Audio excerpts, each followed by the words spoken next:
So I know this project is not going to be concrete related, but I don't know. I'm going to throw it out there anyway. For all of those of you out there who just love creating with your hands and who like being outdoors and enjoying nature, which a lot of you must because concrete work you have to do outside. So I'm going to throw this one out here.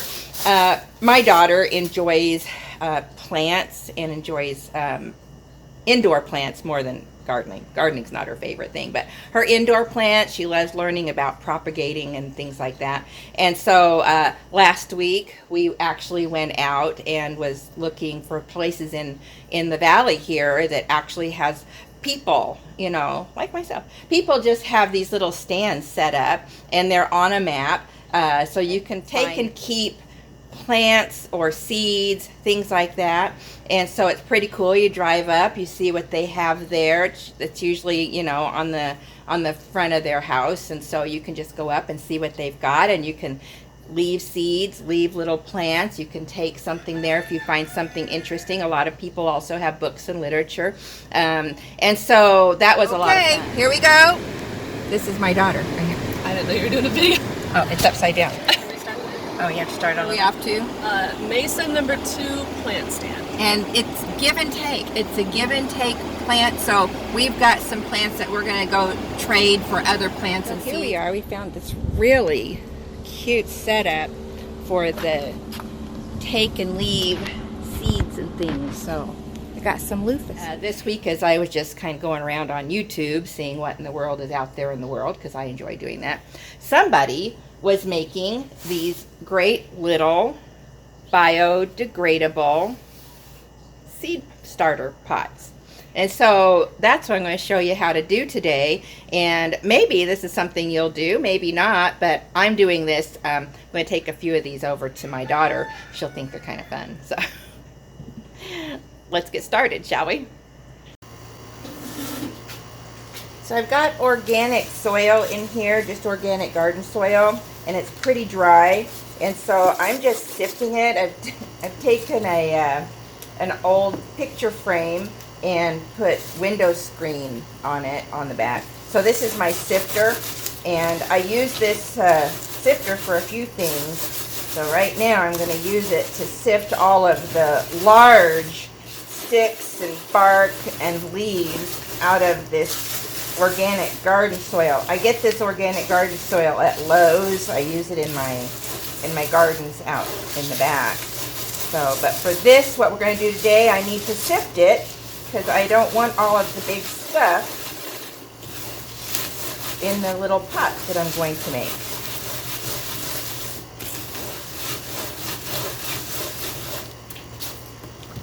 Happily, this is just organic dirt and stuff. I can throw this back out in my yard, so, you know.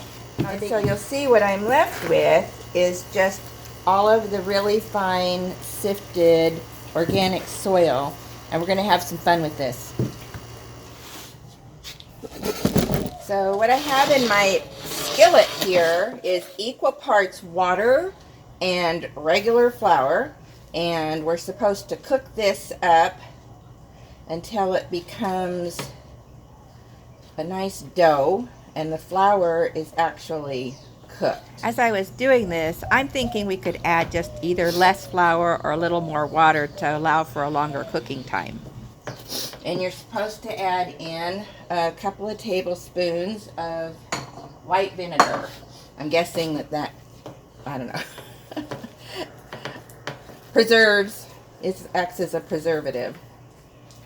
Since we're cooking with flour, using flour in this creation here, we're just going to keep stirring this around until it gets all cooked up. Because you know what happens with flour and water when you cook it, it makes a glue. So this is going to be a pretty stout product here once we continue to get it cooked up the way we want it. This all cooked up, come together into this mass, and the flour is cooking, and that's what we want to have happen. And now it's pretty stiff. So we're going to take that off the heat now. Now what we're going to do over here is I'm going to empty that out. And remember that soil that we just separated out. And I also took some dried leaves out of my yard and pulverized those, and we're mixing those in just for a little interest. So again, just as if we're baking cookies, something like that, we're going to turn this flour mixture out into this sifted dirt, and we're going to make a dough out of it.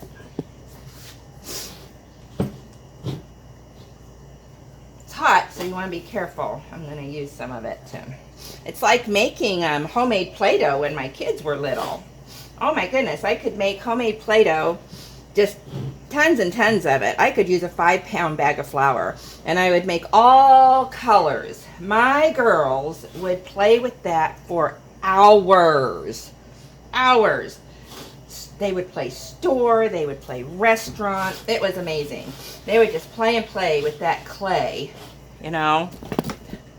Gave me lots of time to do my own thing.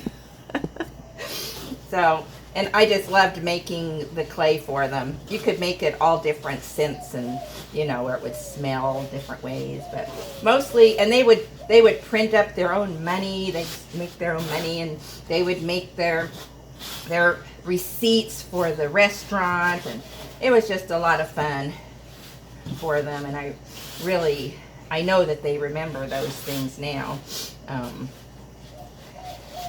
And they were good memories for them. Anyway, so look at this. It's coming together in this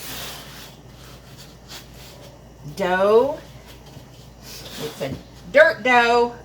It's a big stick we're going to take out. And I think you want to go ahead and make sure you're using organic soil. You know, that's the soil, not potting soil that might have vermiculite and those kinds of things in it. Those are fine, but I think for this particular application, we want this to be pretty much all dirt and things that will decompose in the ground, because that's really what these are for. But I want to do this because I think, oh my goodness, how cute are those sitting around until you're ready to plant them in the ground.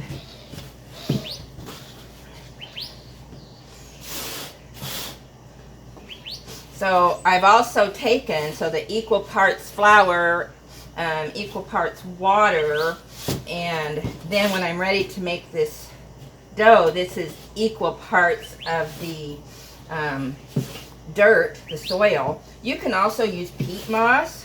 You could just use 100% of your ground up leaves. This is the first time I've done this, so I'm really excited to see how this is going to turn out. But it looked pretty cool on the YouTube I saw. Get out the big sticks as you kind of feel them in there. All right, so this is pretty stiff. Look at that. It's holding its shape really good. So I don't want to work it too much more because I'm afraid it'll get too stiff. And then I went to the Dollar Tree and I found these really cute square glass vases that I'm going to use here.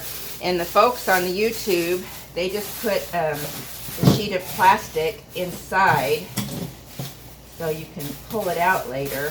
So you could line it with a piece of plastic wrap or anything that we wanted to, I guess. So I'm just going to use this bag.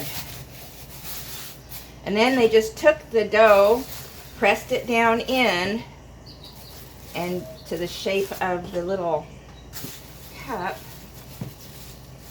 And you might want it to be, you know, at least 1/4 of an inch thick. 1/2 inch might be too much. I don't know. I'm not an expert on this. I haven't done this before. I'm so glad I have this outdoor workspace. This is my back patio, so this is really where we do a lot of our entertaining, but this is where my outdoor oven is, so we're over here today. Don't tell my husband. He created the other space so I would keep the back patio clean. So before he gets home from racquetball, I gotta get it all cleaned up.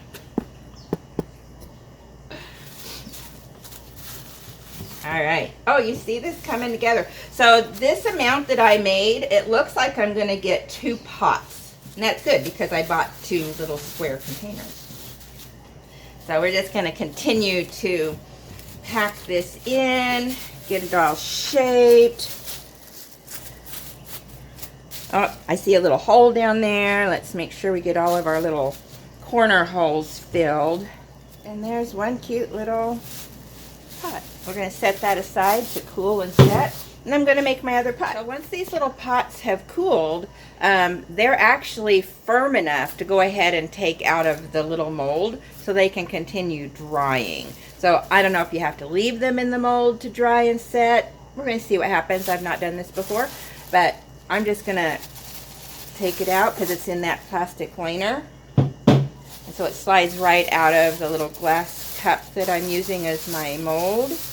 And I'm going to take down the little bag. And look. Ah! Look. That's so cute. Did anybody out there have as much fun playing in the mud and in the dirt as I did when I was a kid? It was just, you know, didn't have a lot of time to do that. I was the oldest in my family, the oldest daughter, and so I was, you know, my mom's right-hand man, helping her in the kitchen or cleaning or laundry or helping with my baby sister, you know, whatever was needed at the time. But those moments I got to just go out and just play on my own. This is what I like doing. This kind of thing, and so I guess that's probably why I enjoy it so much. But is this, look at 2. My daughter's gonna love these. I'm gonna go see her later today. I'm gonna take these and she's gonna go, oh my heck, Mom. There we go. They'll never know I was back here.